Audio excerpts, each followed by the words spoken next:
Welcome to yet another video in the series on saying no to if function. In an earlier episode, I told you how you could use Vlookup as an alternative to if function. But if you look at this original file, you should be able to access the file from the link that's given in the comment, the first comment below. If you look at the original file, for this particular problem where I had to calculate tax based on the income of an individual, I did not use Vlookup. I rather used index and match. Why is it? And more so, how can you use index and match as a replacement for if function? That's what we're going to see here. So we already learned how to use Vlookup as a replacement for if function. If you have not checked out that video, please check it out right now. Now, what is the problem in using Vlookup? The issue was this, that I was looking at the income and I had to figure out in which slab the income falls in. Now that I had to do it in 4 places, or rather 3 places. I had to use the Vlookup to figure out what is the tax up to previous slab. I had to use Vlookup again to figure out how much of the income falls under the current slab.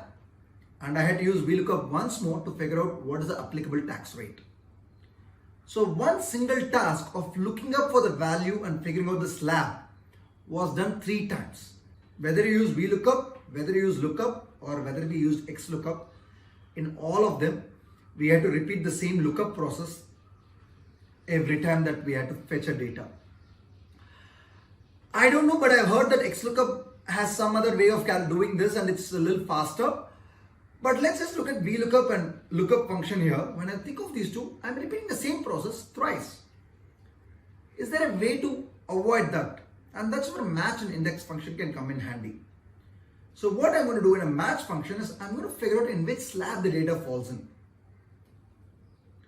So let me figure out the slab number here. And I'm going to do that using the match function equals match. Look for the 600,000 in the tax slabs.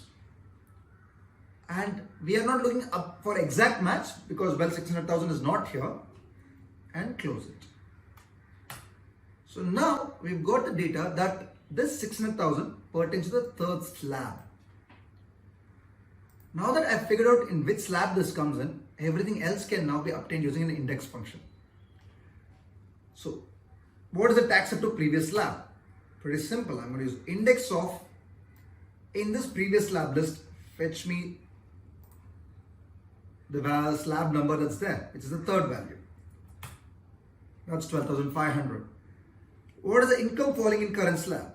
I'll copy paste this and I'll just change the column number. Income falling in the current slab is going to be my income value minus the lower end of the slab. That's 100,000. What is the tax rate applicable? So if it's 600,000, the tax rate applicable is 10%, which is again the third value in our list.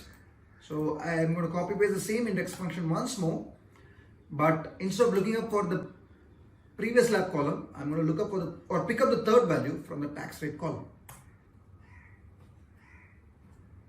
And tax amount is going to be, how do we calculate the tax amount? Tax up to the previous slab plus income falling in the current slab multiplied by 10%.